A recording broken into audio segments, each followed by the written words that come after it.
ನಮಸ್ಕಾರ ಜ್ಯೋತಿಷ್ಯ ಅಭಿಮಾನಿಗಳೇ, ಇದು ಸರ್ವಶಕ್ತಿ ನುಡಿಯ ಮತ್ತೊಂದು ಕೊಡುಗೆ. ಈ ದಿನ ಸ್ವಯಂ ಶ್ರೀ ಲಕ್ಷ್ಮಿಯೂ ಆಗಿರುವ ಭಾರತೀಯ ಹಿಂದೂಗಳ ಮನೆಯ ಮುಂದೆ ಬೃಂದಾವನದಲ್ಲಿ ವಾಸಿಸುವ ಶ್ರೀ ತುಳಸಿ ಸಸ್ಯದ ಬಗ್ಗೆ ಅತ್ಯಂತ ವಿಶೇಷವಾದ ವಿಷಯಗಳನ್ನು ತಿಳಿಸಲಾಗಿದೆ.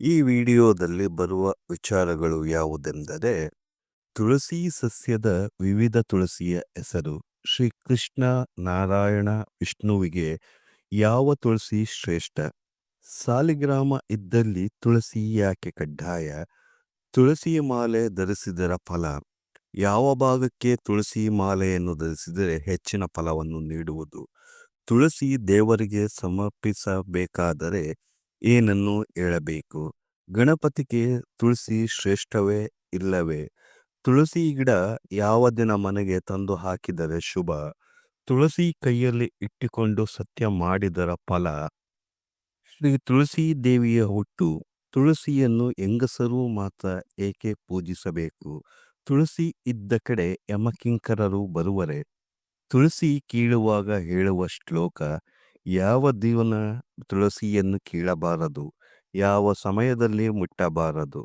ಹಾಗೂ ಶ್ರೀ ಕೃಷ್ಣನ ತುಲಾಭಾರದಲ್ಲಿ ಶ್ರೀ ತುಳಸಿ ಮಹಿಮೆಯನ್ನು ಕೂಡ ತಿಳಿಸಿದೆ. ನೀವು ಇನ್ನೂ ಸಬ್ಸ್ಕ್ರೈಬ್ ಆಗದಿದ್ದಲ್ಲಿ ಈಗಲೇ ಸಬ್ಸ್ಕ್ರೈಬ್ ಮಾಡಿರಿ. ನಮಸ್ ತುಳಸಿ ಕಲ್ಯಾಣಿ, ನಮೋ ವಿಷ್ಣು ಪ್ರಿಯ ಶುಭೆ, ನಮೋ ಮೋಕ್ಷ ಪ್ರದೇ ದೇವಿ, ನಮಃ ಸಂಪತ್ ಪ್ರದಾಯಿಕೆ. ಕಲ್ಯಾಣಿ ಎಂಬ ಹೆಸರನ್ನು ಹೊಂದಿರುವ ತುಳಸಿಗೆ ನಮಸ್ಕಾರ.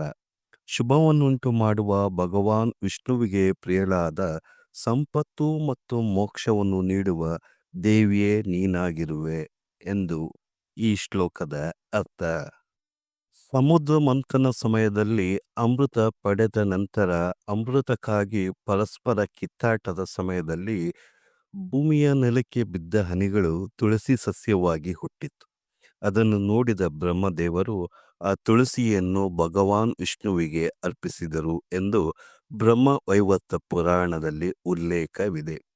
ತುಳಸ್ಯಾಂ ಸಕಲ ದೇವಾಸಂತಿ ಸತತಂ, ತುಳಸಿ ಗಿಡದಲ್ಲಿ ಸರ್ವ ದೇವತೆಗಳು ವಾಸವಾಗಿರುತ್ತಾರೆ. ತುಳಸಿಯಲ್ಲಿ ಹಲವಾರು ಬಗೆ ಇರುವುದು.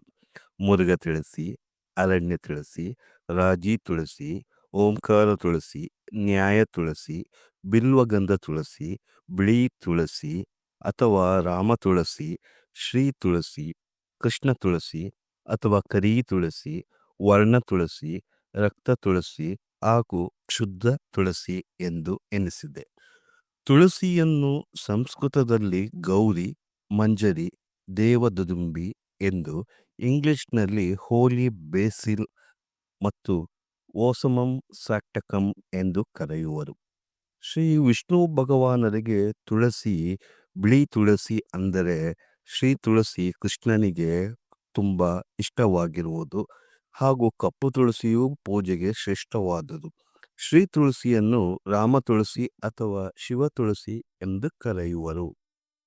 ನರ ನಾರಶ್ಚ ತಾಂ ದೃಷ್ಟ್ವಾ ತುಲಾನಾಂ ತು ಮಕ್ಷಮಃ, ತೇನ ನಾಮಾಂಚ ತುಳಸಿಂ ತಾಂ ವದಂತಿ ಪುರಾವಿದಃ. ತುಳಸಿ ಗಿಡವಾಗಿ ಭೂಲೋಕದಲ್ಲಿ ಹುಟ್ಟಿದಾಗ ಪುರುಷರು ಮತ್ತು ಮಹಿಳೆಯರು ಈ ಗಿಡವನ್ನು ನೋಡಿ ಈ ತುಳಸಿ ಸಸಿಯೊಂದಿಗೆ ಬೇರೆ ಯಾವ ಸಸಿಯು ಸಮನಾಗಿ ಸರಿಗಟ್ಟಲು ಸಾಧ್ಯವಿಲ್ಲ ಎಂದು ಉದ್ಧರಿಸಿದರು ಎಂದು ಪ್ರಕೃತಿ ಖಂಡದಲ್ಲಿ ಹೇಳಲಾಗಿದೆ. ಅಮೃತೋದ್ಭವೆ ವಿಷ್ಣುವಲ್ಲಭೆಯಾದ ತುಳಸಿ ಮನೆಯ ಕಲ್ಪವೃಕ್ಷ, ಮನೆಯ ಸೌಭಾಗ್ಯ, ಎಲ್ಲರ ಸಂಜೀವಿನಿಯೂ ಕೂಡ ಆಗಿದ್ದಾಳೆ. ವಾಸದ ಮನೆಯ ಮುಖ್ಯದ್ವಾರಕ್ಕೆ ಅಭಿಮುಖವಾಗಿ ನೆಟ್ಟು ಪೋಷಿಸುವುದು ರೂಢಿ. ಶನಿವಾರದಲ್ಲಿ ಶ್ರೀ ತುಳಸಿಯನ್ನು ತಂದು ಬೃಂದಾವನದಲ್ಲಿ ನೆಡುವುದು. ಶ್ರೀ ತುಳಸಿಯಿಂದ ಆರೋಗ್ಯ ಲಭ್ಯವಾಗುವುದು.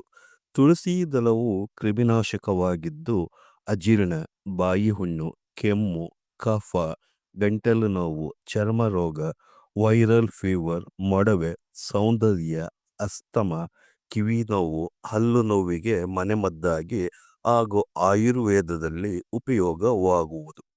ಪತ್ರಂ ಪುಷ್ಪಂ ಫಲಂ ಮೂಲಂ ಶಾಖಾತ್ವಕ್ ಸ್ಕಂದ ಸಂಜಿತಂ, ತುಳಸಿ ಸಂಭವ ಸರ್ವಂ ಪಾಪನಂ ಮೃತ್ತಿಕಾಧಿಕಂ. ಅಂದರೆ ತುಳಸಿ ಗಿಡಕ್ಕೆ ಸಂಬಂಧಿಸಿದ ಎಲೆ, ಹೂವು, ಹಣ್ಣಾದ ಬೀಜ, ಬೇರು, ಶಾಖೆ, ಕೊನೆಗೆ ಅದರ ಬೆಳೆದ ಮಣ್ಣು ಅಂದರೆ ಮೃತ್ತಿಕೆಯು ಕೂಡ ಪರಮ ಪವಿತ್ರವಾದುದು ಎಂದು ಪದ್ಮಪುರಾಣದಲ್ಲಿ ಹೇಳಿದೆ.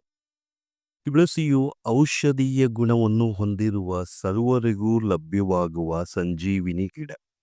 ತುಳಸಿ ಗಿಡದ ಮುಂದೆ ಶ್ರೀಕೃಷ್ಣನು ಇಟ್ಟು ನೀರು ಗಿಡಕ್ಕೆ ಹಾಕಿದರೆ ಅನಂತ ಫಲ ದೊರೆಯುವುದು. ತುಳಸಿ ಪೂಜೆ ಮಾಡುವಾಗ ವಿಷ್ಣು ಸಹಸ್ರನಾಮ ಹೇಳುವುದು, ತುಳಸಿಯ ಬೃಂದಾವನದ ಮುಂದೆ ಕುಳಿತು ನಡೆಸುವ ಮಂತ್ರವು ಸಿದ್ಧಿಯಾಗುವುದು. ಜಪ, ತಪ, ಅನುಷ್ಠಾನ ಮತ್ತು ಪವಿತ್ರ ಪುರಾಣಗಳಾದ ರಾಮಾಯಣ, ಭಾಗವತ ಓದುವುದು ಅನಂತ ಫಲವನ್ನು ನೀಡುವುದು.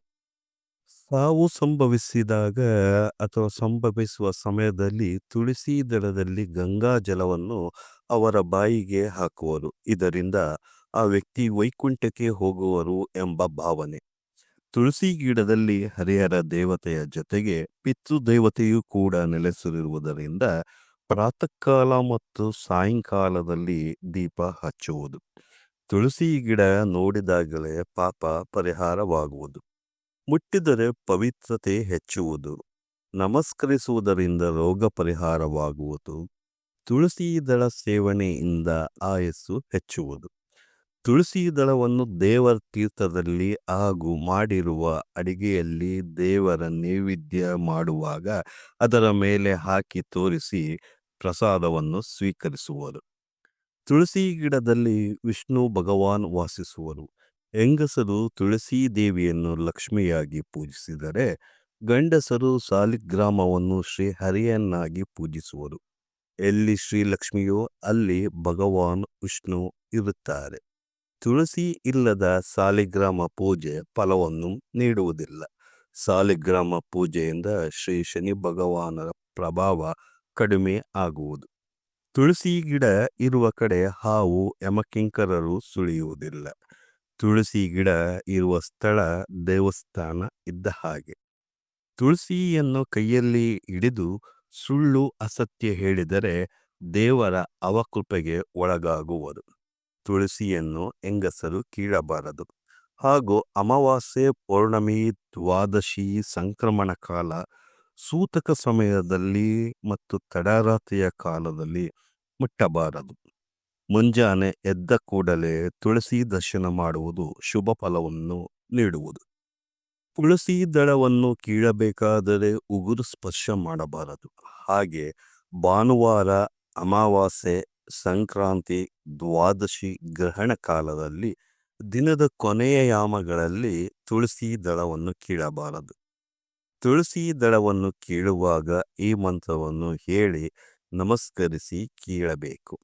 ಮಾತಾ ತುಳಸಿ ಗೋವಿಂದ ಹೃದಯಾನಂದಕಾರಿಣಿ ನಾರಾಯಣಸ್ಯ ಪೂಜಾರ್ಥಂ ಚಿನ್ನೋಮಿ ತ್ವಾಂ ನಮೋಸ್ತುತೆ ಎಂಬ ಮಂತ್ರದಿಂದ ಕ್ಷಮಾಪಣೆಯನ್ನು ಕೇಳಿ ತುಳಸಿ ದಳವನ್ನು ಕೀಳುವುದು.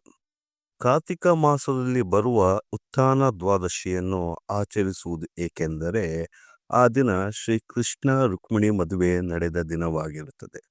ತುಳಸಿ ದೇವಿ ರೂಪದಲ್ಲಿರುವ ಲಕ್ಷ್ಮಿಯನ್ನು ಆ ದಿನ ಪೂಜಿಸಬೇಕು. ತುಳಸಿ ವಿವಾಹವು ಕೂಡ ನಡೆಸಬಹುದು. ಉತ್ಥಾನ ದ್ವಾದಶಿ ಮುಗಿಯುವ ತನಕ ನಲ್ಲಿಕಾಯಿ, ಹುಣಸೆಕಾಯಿ ತಿನ್ನಬಾರದು. ಅಂದು ತುಳಸಿ ಗಿಡಕ್ಕೆ ಮುಪ್ಪು ನಿವಾರಕ, ಧನಕಾರಕ ಬೆಟ್ಟದ ನಲ್ಲಿಕಾಯಿ ಮತ್ತು ಹುಣಸೆಕಾಯಿ ಕೊಂಬೆಯನ್ನು ಕಟ್ಟಿ ವಿಧಿವತ್ತಾಗಿ ಪೂಜಿಸುವುದು. ಆರತಿ ಮಾಡಿ ಪ್ರಸಾದ ನೈವೇದ್ಯವನ್ನು ಮಾಡುವುದು. ಒಮ್ಮೆ ಸತ್ಯಭಾಮ ಶ್ರೀಕೃಷ್ಣ ಭಗವಂತರನ್ನು ತುಲಾಭಾರ ಮಾಡಲು ಮುಂದಾಗಿ ಆ ತುಲಾಭಾರಕ್ಕೆ ಚಿನ್ನ, ಬೆಳ್ಳಿ, ವಜ್ರ, ವೈಡೂರ್ಯ, ರತ್ನಗಳನ್ನು ತಕ್ಕಡಿಯಲ್ಲಿ ಇಟ್ಟಾಗ ಅದು ಎಷ್ಟೇ ಹಾಕಿದರೂ ತೂಗಲಿಲ್ಲ. ಆಗ ರುಕ್ಮಿಣಿ ದೇವಿಯು ಒಂದೇ ಒಂದು ತುಳಸಿ ದಳವನ್ನು ತಂದು ತಕ್ಕಡಿಯ ಮೇಲೆ ಇಟ್ಟಾಗ ಶ್ರೀಕೃಷ್ಣ ಭಗವಂತರು ತೂಕಕ್ಕೆ ಬಂದರು. ಆದ್ದರಿಂದ ಶ್ರೀ ತುಳಸಿ ದೇವಿಯ ಮಹಿಮೆ ಅಪಾರವಾದುದು. ತುಳಸಿ ಮಾಲೆಯನ್ನು ಕಂಠದಲ್ಲಿ ಧರಿಸಿದರೆ ದೇಹ ಹೆಚ್ಚು ಶಕ್ತಿಶಾಲಿ ಆಗುವುದು, ಹೆಚ್ಚು ಸತ್ವಯುತವಾಗಿರುವುದು, ನಕಾರಾತ್ಮಕ ಶಕ್ತಿಯನ್ನು ಹೊರಹಾಕುವುದು. ಶ್ರೀ ತುಳಸಿಯನ್ನು ನೋಡಿದಾಗ ವೃಂದೆ ವೃಂದಾವನಿ, ವಿಶ್ವಪೂಜಿತಂ, ವಿಶ್ವಪಾಲನೆ, ಪುಷ್ಪಸಾರ, ನಂದಿನಿ, ತುಳಸಿ, ಕೃಷ್ಣ, ಸಂಜೀವಿನಿ ಎಂದು ಹೇಳಿದರೆ ಅಥವಾ ಪೂಜಾ ಸಮಯದಲ್ಲಿ ಸ್ಮರಿಸಿದರೆ ಶ್ರೀ ಲಕ್ಷ್ಮಿಯ ಕೃಪೆಯು ದೊರೆಯುವುದು. ಶ್ರೀ ತುಳಸಿಯ ಈ ಮಹಿಮೆ ನಿಮಗೆ ಇಷ್ಟವಾದಲ್ಲಿ ಲೈಕ್ ಮಾಡಿ, ಶೇರ್ ಮಾಡಿ ಹಾಗೂ ಸಬ್ಸ್ಕ್ರೈಬ್ ಮಾಡಿ. ಶ್ರೀ ತುಳಸಿ ದೇವಿಯು ಎಲ್ಲರಿಗೂ ಶುಭವನ್ನುಂಟು ಮಾಡಲಿ. ಧನ್ಯವಾದಗಳು.